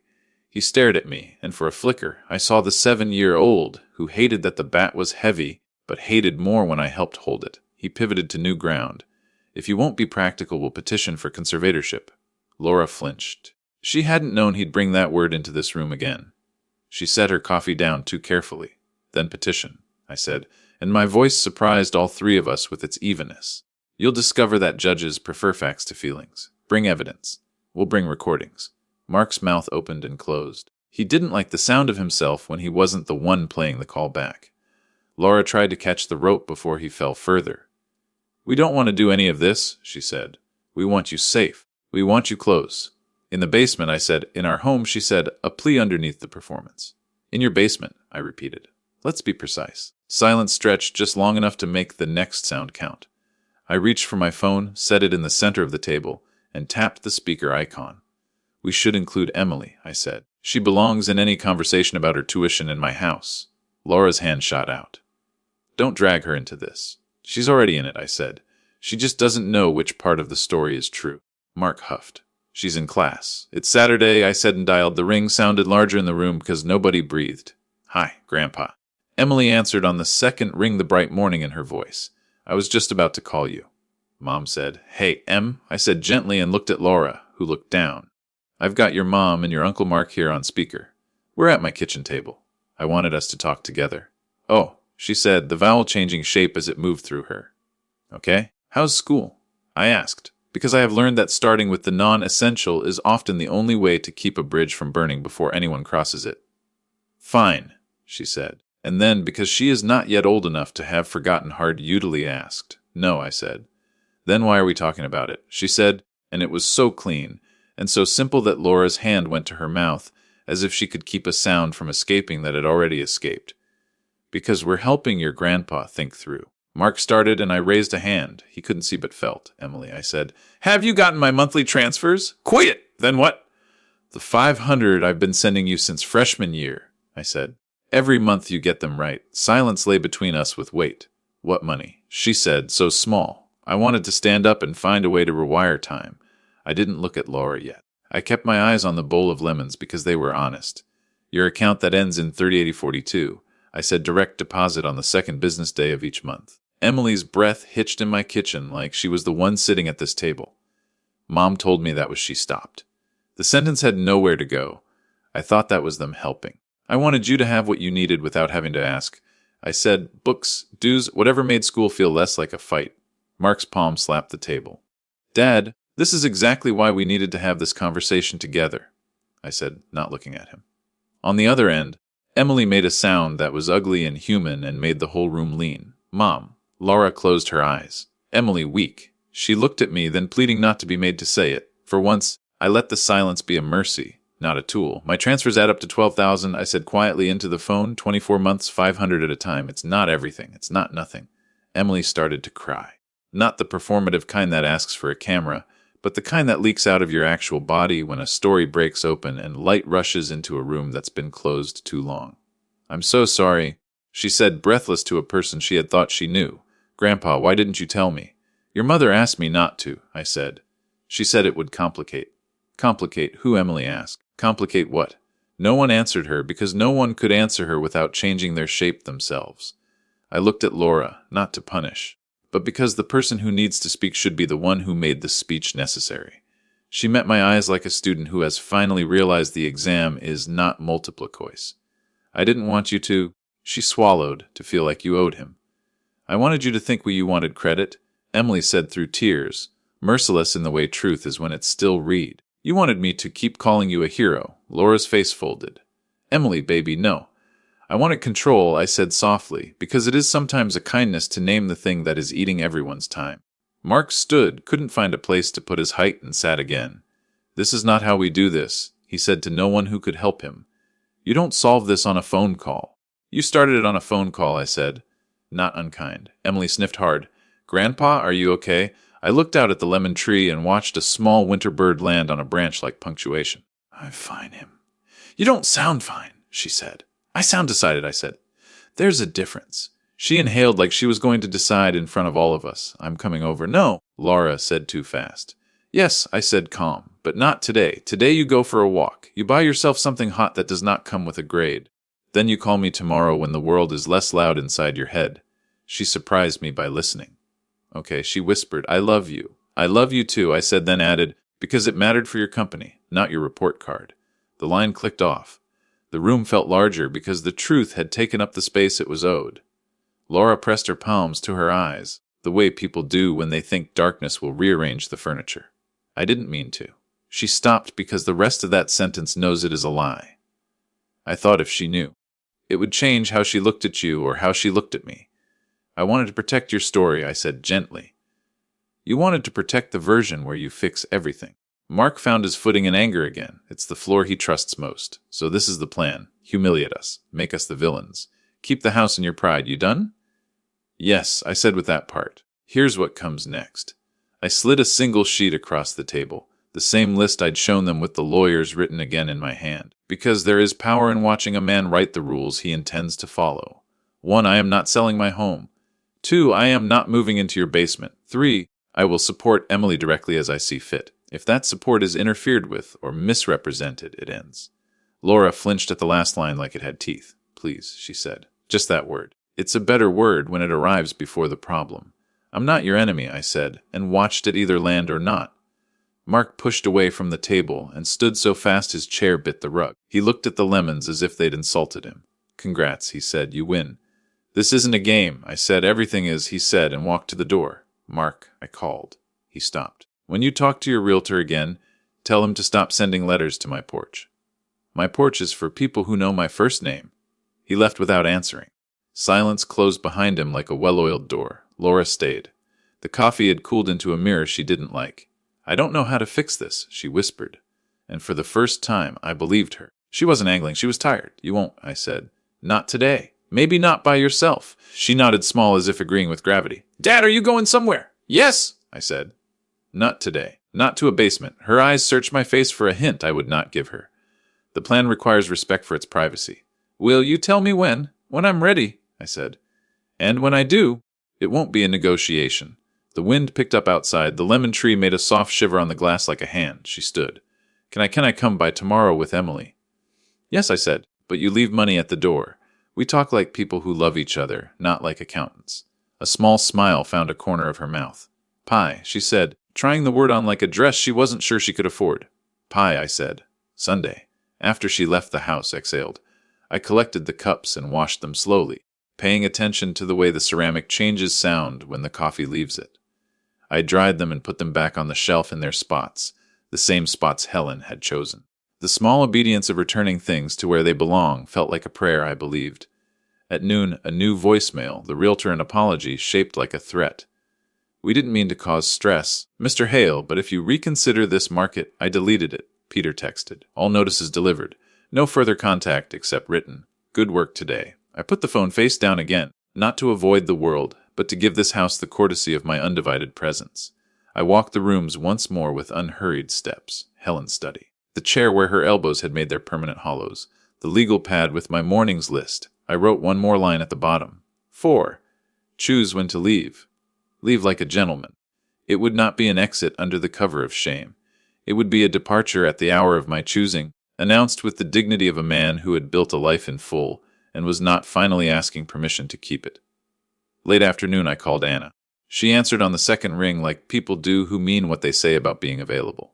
Seen her soon, I said. I will open windows, she replied as if that were the most important job in the world. Maybe it was. Fresh linens, I said, because saying the words made the picture in my head turn from watercolor to oil. And lemons, she said. Always lemons, always, I echoed. We hung up with no ceremony. Old grief teaches you that large feelings don't require large performances. Twilight pressed its forehead to the windows. I set 2 plates on the counter and made a small dinner for one. I ate slowly, not because the food deserved it, but because my life did. I rinsed the plate, dried it, and set it in its place. The TV stayed off. The clock ticked in honest seconds.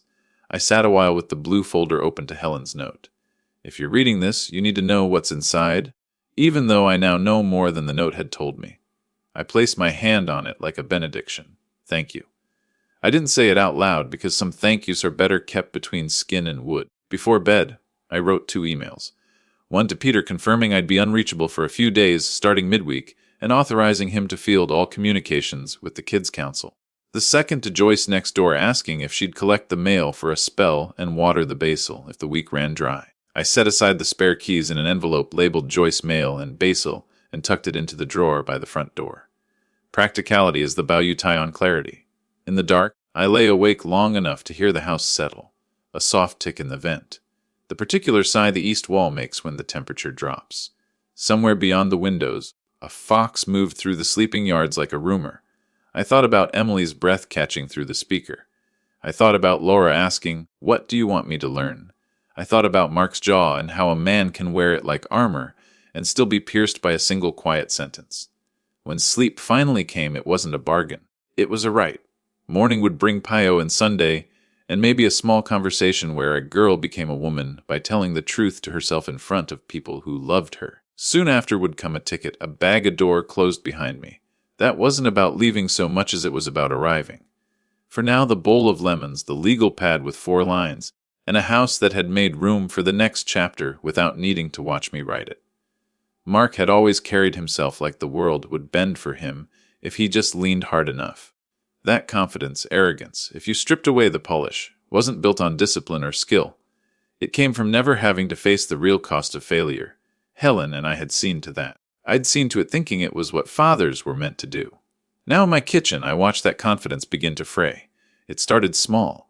A missed payment notice on his truck loan, one of those oversized pickups he never used for work. Then a call from his golf club reminded him that his membership dues were 2 months overdue. I didn't have to be the one who pulled those threads. I just had to stop holding them together. 2 weeks earlier, I'd quietly closed a joint account Helen had opened in both our names years ago. One Mark didn't even know existed until recently, or rather one he thought no one monitored closely. He'd been using it for temporary cash flow. A few hundred here, 1,000 there, always with the promise to put it back. I never asked for repayment because Helen had insisted we let it go. It's just money, she'd say, brushing off my protests. But money has a way of teaching lessons words never can. When Mark discovered the account was gone, he didn't call me directly. He called Laura. And Laura, ever the diplomat when she wanted something, called me, Dad, Mark stressed. That account wasn't yours to use, I said. She hesitated, then shifted her tone to something softer, almost pleading. He's been under pressure. The market's been bad. Just if you could help him get through the next few months. I could almost hear Helen's voice in hers. Helen, when she wanted me to back down in an argument. But Laura's voice lacked Helen's warmth. It was a tone learned, not lived. Laura, I said, pressure is not a bad thing. It keeps the pipes from freezing. She didn't reply right away. I imagined her on the other end working through what I just said. She wouldn't get it. Not yet. Meanwhile, Graham had been busy. He'd found that a property Helen and I owned with an old friend, one Mark assumed would pass to him, had a clause buried in its partnership agreement. If either party sold its share, the other had the first right of refusal. Graham made sure that other party now included me exclusively, and then we quietly sold my share to a buyer for cash. By the time Mark realized the asset was gone legally and cleanly, that sale funded something else.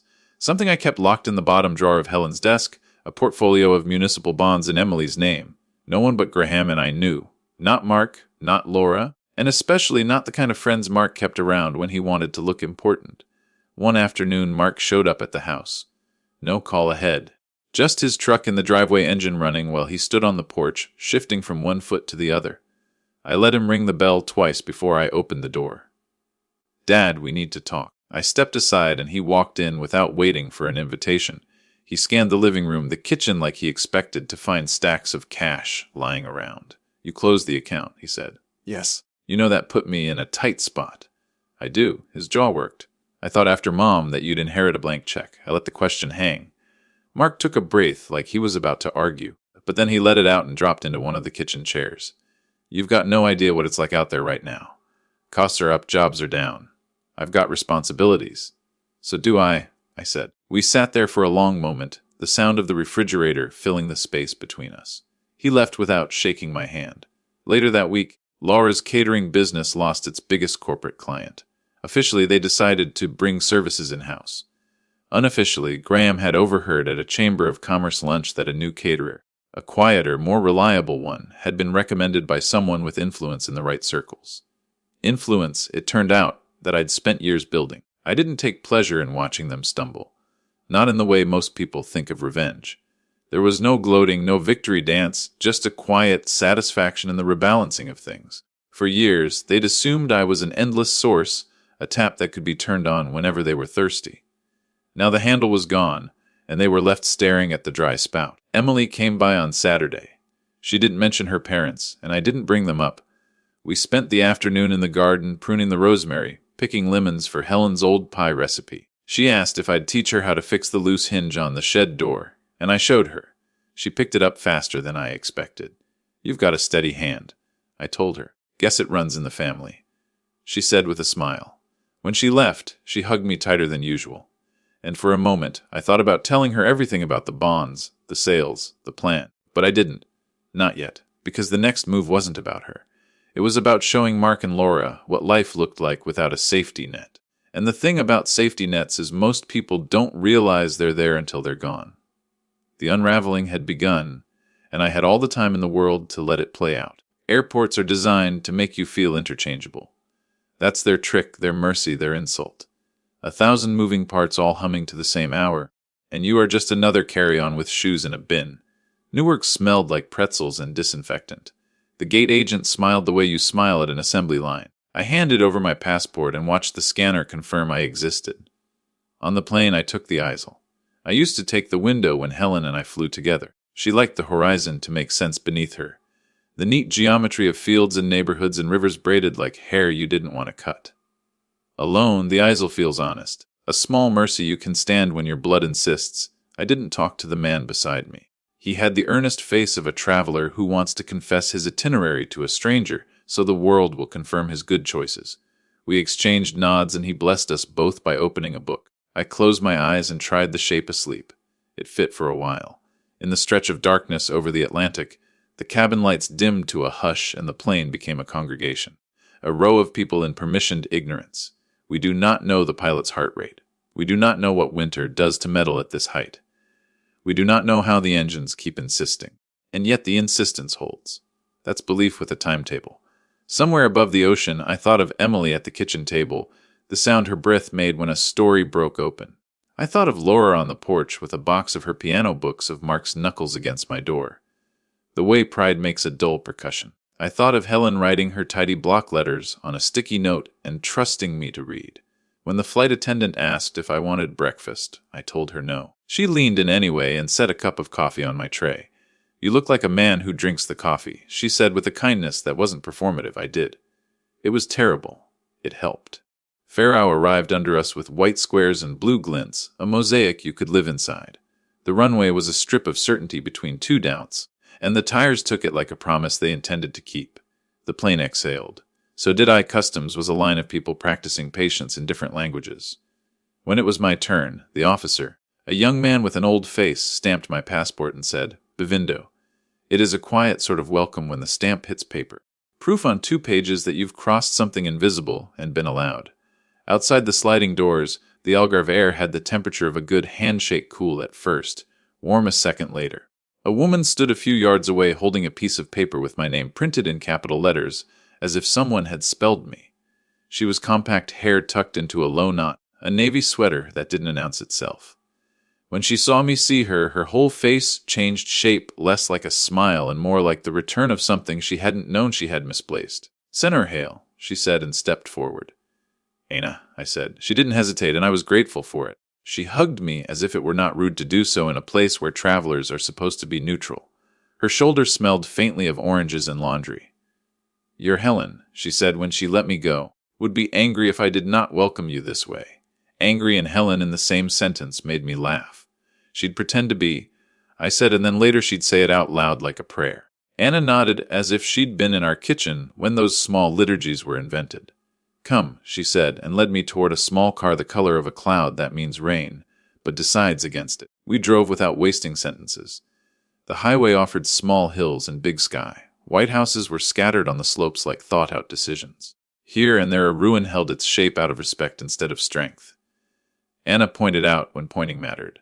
There, she said, at one roundabout, "Fresh bread in the mornings at another pharmacy. You will not need, but it comforts to know." When we left the main road and the pavement narrowed into something that made you pay attention, she slowed. "Olive trees," she said, as if they were people I should meet properly. "The old ones, remember?" We turned into a lane with stone walls the height of a good boundary. Bougainvillea poured over them like the kind of purple that makes you excuse extravagance. When she stopped, she did it with the unshowy confidence of someone who always arrives where she means to. "Home," she said, and looked at me, not to gauge my reaction, but to share it. The house was smaller than my American house and bigger than the one I had tried to shrink. White walls, blue shutters that made the light honest, a red tile roof that had learned to hold its tongue in storms. It wasn't a showpiece. It was a place that had been asked to be a place and had answered yes. Ana took a key from her sweater pocket and placed it in my hand with 2 fingers. The key was brass, warm, heavy for its size. "This is yours," she said. "In law and in what matters." I didn't say thank you, not out of rudeness, because some thanks should be saved for when you can keep them. Inside, the floor was cool under my shoes. The living room opened to light without asking permission. A simple couch the color of sand.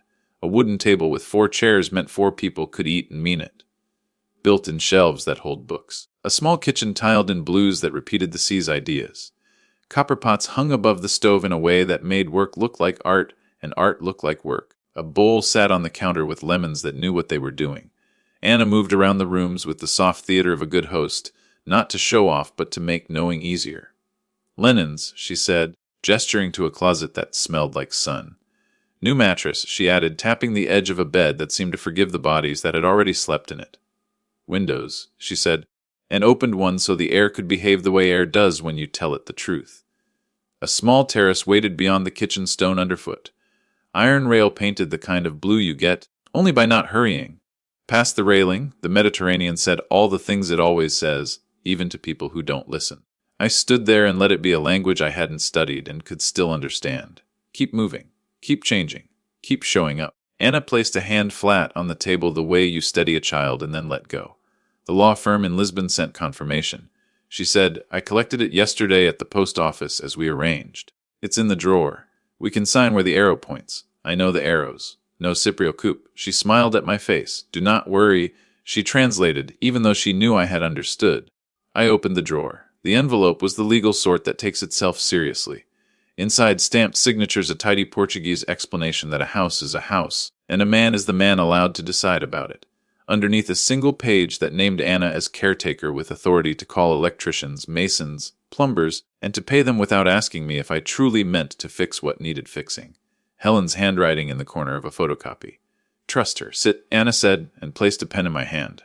I sat. I signed. It felt less like claiming and more like finally agreeing with what had been true for longer than I knew. Now, she said with a nod that dismissed the paperwork to the small room where it belongs you eat, and then you sleep. I'm not hungry, I said. You are, she said, and carried from the kitchen a plate with bread that did not need adjectives and a small dish of something green and clean oil with herb, salt you could taste in the back of your teeth. I dipped, I ate, and discovered I had been lying to myself about hunger since Helen died.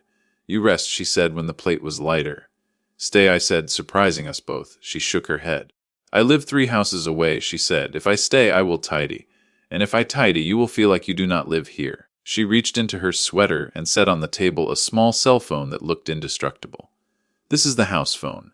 Only 4 numbers saved: mine, the Lisbon office, the plumber, and the man who brings fish on Fridays. You will remember the fish. What about my American phone? I asked. She looked at me in a way that made me feel known. Turn off, she said gently. You need to be here to be here. After she left, I took her advice. I placed my American phone in a drawer with the Lisbon envelope, not as punishment, but as a truce. I walked the rooms with the same quiet method I had used in my American house. But this walkthrough didn't catalog what would stay and what would go. It asked what belonged where. Helen would have liked the question. The bedroom faced a small street where the wind learned to behave itself.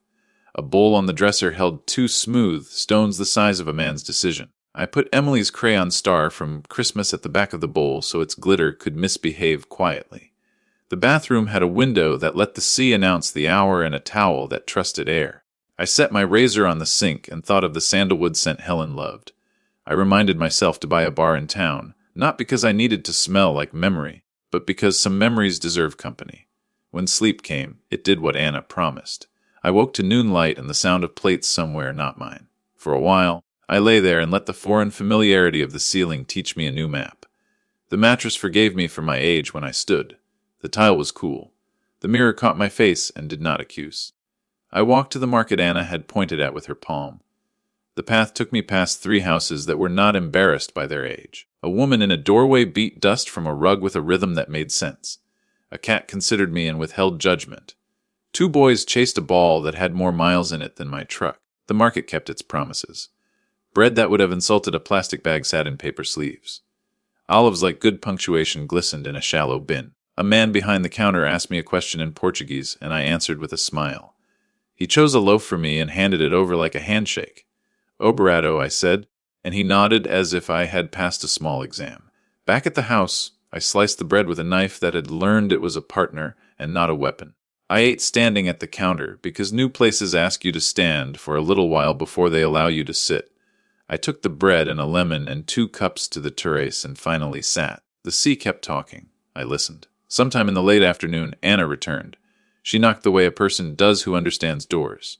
You are awake, she said, approving as if I had learned to breathe on schedule. I am, I said. Do you have time to tell me the story? Helen said you owed her life for Anna's eyes. Did that thing eyes do when a memory insists without asking if now is a good time? She sat across from me. I was 20, she said. I thought I married a good man. She shrugged. He was good at being charming. That is different, I nodded, because the difference is most of what the second half of a life teaches you. When he left, she went on, he left a mess. Not just money, paper, debt someone had put in my name. Does that stick? Your wife came to the cafe where I worked and asked me if I had a lawyer. I laughed. Lawyer for a girl who served coffee. She looked at me like I was saying something rude about her friend. You have me, she said. I told her I could not pay. She said, you can cut my hair. I am not a hairdresser. Anna smiled at the absurd mercy of the past. She went with me to the office in town. She introduced me to a woman who could make the paper behave. She sat with me while I signed. She made the woman explain every line twice. She wrote notes on the notes. That sounds like her, I said. She saved my name, Anna said, and her voice went soft in a way it had not yet. And when my mother was sick, your wife brought soup and made the bed, and told my proud mother that she needed practice before she could help Americans correctly. Your wife let people keep their dignity. That is more than money. We let quiet sit with us for a while, the way one invites a good neighbor to the porch. When she asked me to keep this house ready, Anna said finally, I promised like a person promises when she knows what she is saying yes to. I check the shutters. I open the windows when the rain ends. I change the sheets so the bed does not forget being useful. It is not work, she added. It is, she searched for a word, guarding, Thank you, I said, and meant gratitude at a level of bone. We will go for dinner, she said, standing, switching registers the way people do who refuse to make their kindness an event. The cafe by the square. They know your name as the husband of Helen. You will correct them. You will say, I am Richard. And then you will say, I am Richard, who was Helen's husband. Both truths can fit. We walked to the square in the hour when the day forgives itself. Light caught on the wine glasses and the edges of the conversation. The cafe tables held people who were not in a hurry to finish being alive.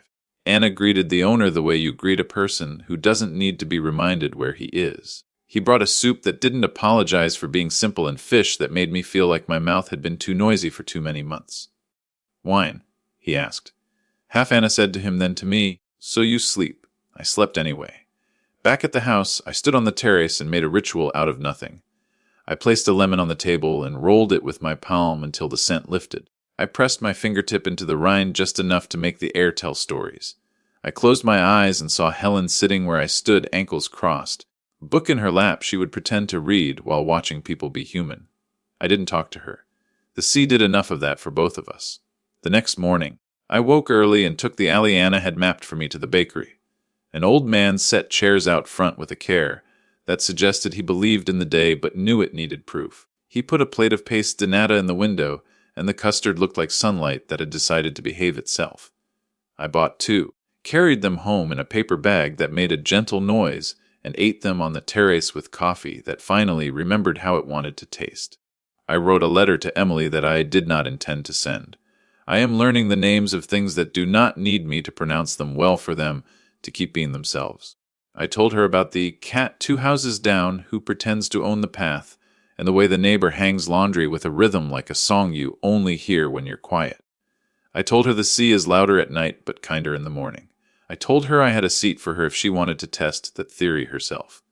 When I finished, I folded the paper and put it under the bowl of lemons like ballast. There's a defiance in writing what you don't intend to mail. It makes you honest without demanding an audience. By late morning, the village had learned me enough to wave. The woman with the rug nodded with the respect you give the persistent. The boys with the ball included me in the grammar of their game, by pretending not to. Anna texted me a single-word linens, and I answered with a picture of the bed made. We were learning from each other. In the afternoon, I called Peter on the house phone because international plans are for people who think they won't go home. Everything's in order, he said. Your porch has been quiet. Good, I said. Let it be. Shall I forward anything I receive from your children's council? Yes, I said to my post office box and to the fish man on Friday. He laughed the way a man laughs when he's relieved to be included in a joke that is not at anyone's expense. After I hung up, I turned my American phone on for the first time in 2 days. A stack of messages arrived like a weather report from another country. Mark 3 texts, 2 voicemails. Laura 1 text that said, Pie, Sunday. And then after a day we came. You were gone. Emily. A single message with a heart and a question mark. I wrote back to her alone. I'm safe. I'm where your grandmother wanted me to be. When you're ready, I have a chair waiting. I put the phone in the drawer again, it would wait. Portugal waits well. As dusk settled, Anna walked up the lane and leaned on the gate the way people do when they have decided a threshold should be a seat. Tomorrow, she said, markets in Lowell. We buy bowls you do not need, but that will make soup taste like it belongs. I have a weakness for bowls, I said. You have a weakness for things that hold, she corrected. And I decided to let that land where it should. When she left, I did the small chores that make a place your responsibility. Rinsed dishes, wiped counters, shook crumbs into a palm, and gave them to the plants. I stood at the sink and looked at the lemon tree someone had taught to be domestic, and thought of my lemon tree an ocean away, probably complaining about the wind. There is pride in plants that learn to stay in place. There is pride, too, in men who learn to move. Before sleep, I took Helen's photograph from my wallet and set it on the bedside table. It looked right there in a way it had never quite looked right anywhere else since she left.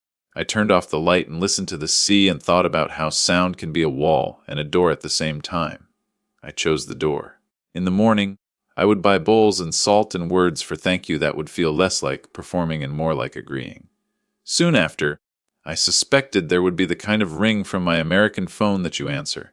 Not because you have to, but because you've decided your voice is better in the conversation than the silence you leave behind. For now, I let Portugal teach me the shape of a day. That does not ask me to justify it. I slept, And when I dreamed, the house did not scold me for leaving the lights on. It just held. The municipal hearing room smelled faintly of old varnish and recycled air. The kind of place where decisions that change lives get made without fanfare. Fluorescent lights hummed overhead, washing everything in the same pale color faces, wood panels, even the flag in the corner. I sat at the far end of the long table, my hands resting lightly on a manila folder. Inside was the sum of months' work pages that could turn a lifetime of subtle humiliation into one final silent reckoning. Mark and Laura walked in together, flanked by a lawyer I didn't recognize, a younger man with perfect hair, and the overconfidence of someone who still believed the world bent to him if he smiled the right way. Mark didn't look at me at first. He was too busy adjusting his tie, the same habit he had when he lied as a teenager. Laura, however, met my eyes. Her expression was not defiance this time, but calculation, like she was still measuring the odds. Emily was there too, sitting quietly in the back row. She'd told me she didn't have to come, that she had exams. But when I'd heard the door of my truck slam shut that morning and found her standing there with her bag, I didn't argue. Her presence, now steady, unblinking, was the only warmth in the room. The council clerk called the meeting to order, and we all took our seats. Mr. Hale, the chair, began today. We'll be reviewing the petition filed by your children regarding the transfer and sale of your property on Maple Lane. Transfer and sale. Words clean enough to hide the truth. They wanted me out. Not just out of the house Helen and I had built, but out of the last place where my life still felt like mine. Mark's lawyer spoke first, his voice all courtesy on the surface. He painted a picture of an aging father unable to keep up with the burdens of ownership of children stepping in for his good. This isn't about taking something away, he said smoothly. It's about protecting Mr. Hale's well-being. I didn't move. I let the words hang there heavy with false concern. When it was my turn, I opened the manila folder and spread its contents across the table. Photographs, receipts, letters, and even a few grainy black and white copies of Helen's meticulous ledgers.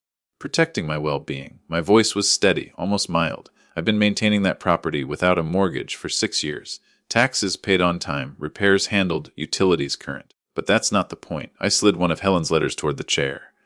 The point is that Helen owned more than just a house, and she made her wishes very clear. Mark frowned. Dad, what are you? I cut him off by sliding a document toward their lawyer.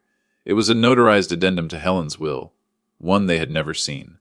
In it, she outlined the trust she'd established for Emily, using not just the house, but the adjoining Tweaker lot I'd quietly purchased under a holding company months after Helen's diagnosis. The property wasn't in my name anymore. It wasn't in theirs either. Laura's face drained of color. You can't just I can, I said softly. And I did. Everything Helen left me I chose to protect the same way she would have. You talked about upkeep and taxes. You never once talked about her garden, her lemon tree, her rosemary hedge. You saw square footage. We saw 25 years of our lives. The council chair cleared his throat, clearly uncomfortable with the personal turn. Given this new documentation, he said, there's no basis for the petition. He closed the file in front of him. The property in question is no longer subject to transfer under this request. That was it. No dramatic gavel slam, no shouting, just the quiet collapse of their plan. Mark leaned back, staring at the ceiling as if trying to keep his composure.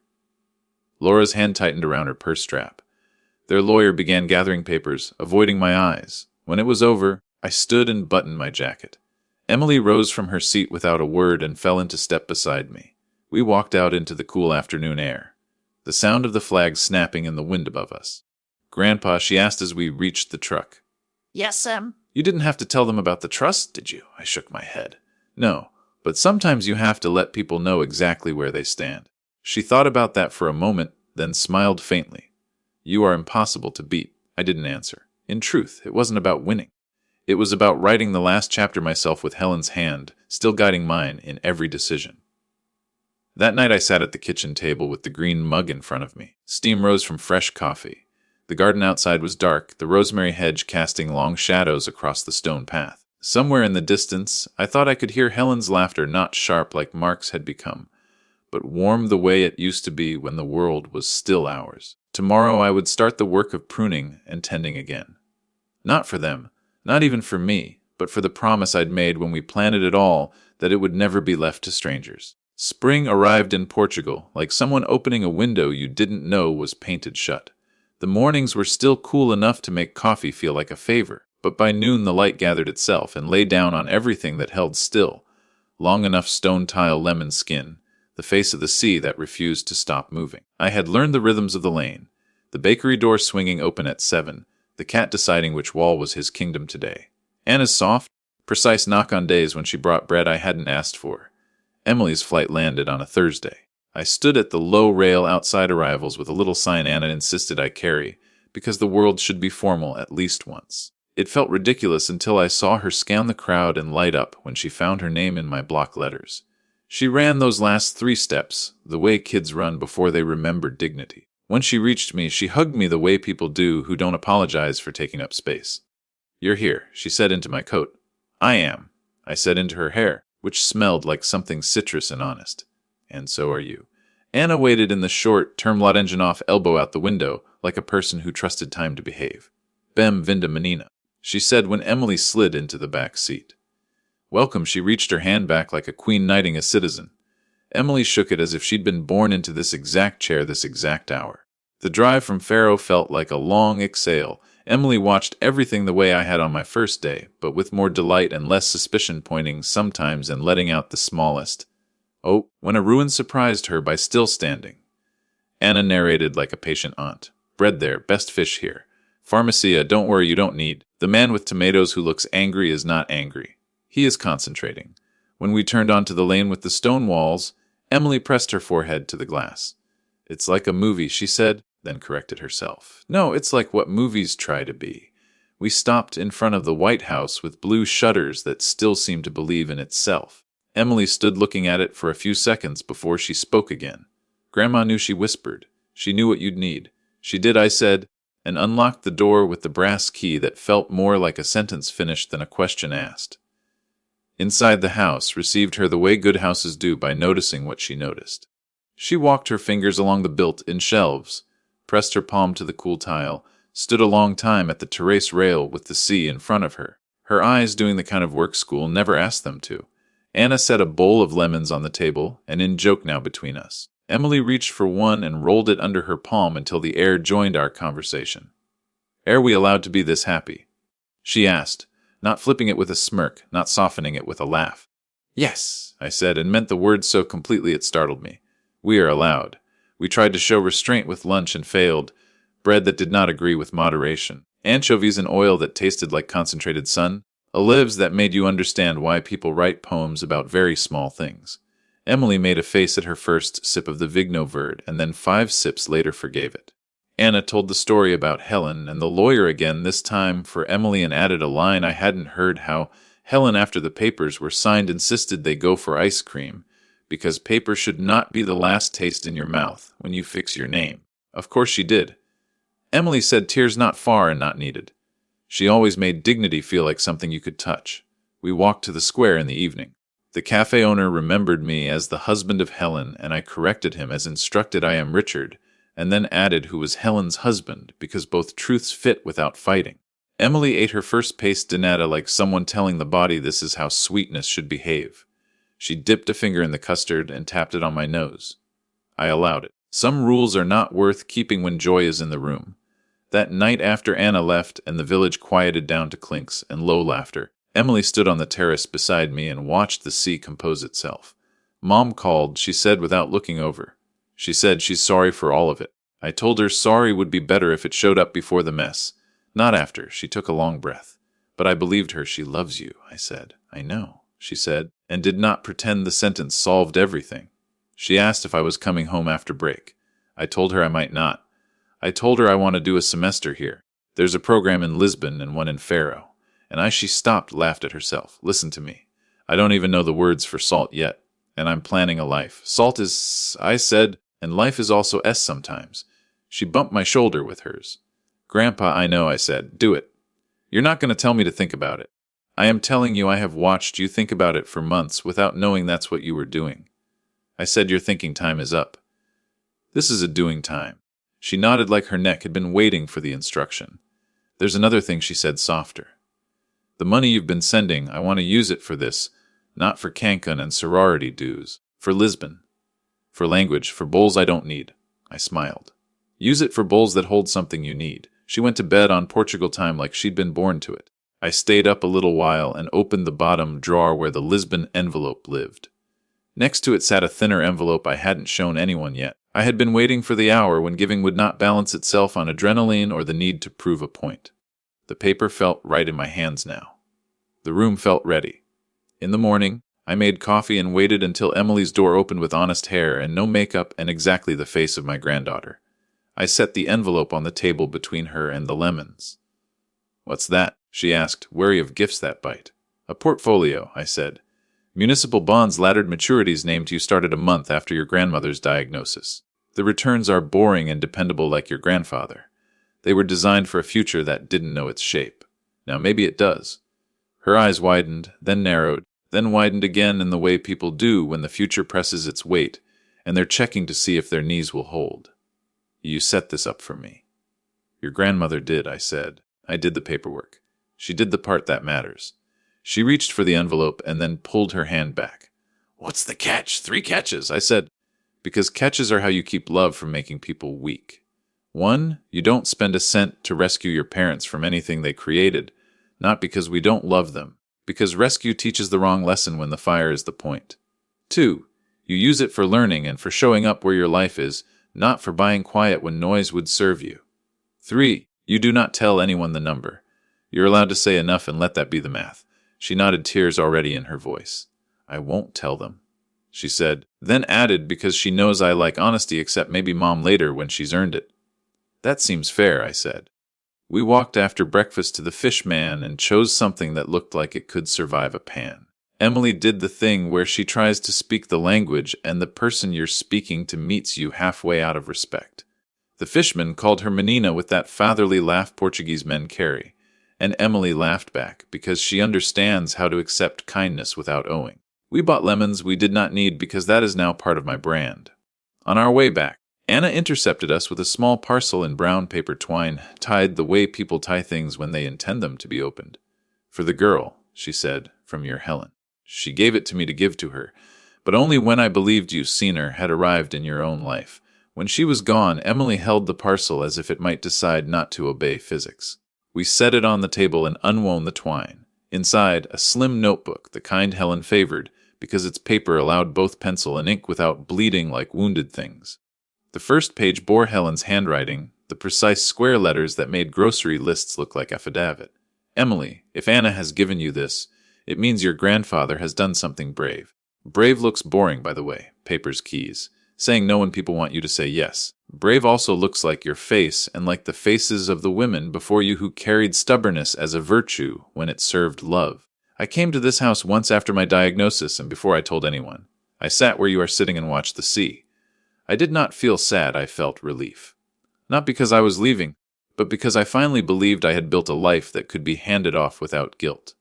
If you are here, it is because you are ready to learn how to keep what matters. Here is my only instruction. Don't let the people who love you most be the ones who make you smallest. Also, lemons should be rolled before cutting. It loosens them up like people. Love, Grandma Helen." Emily turned the notebook over with both hands like she might find another note underneath. There wasn't.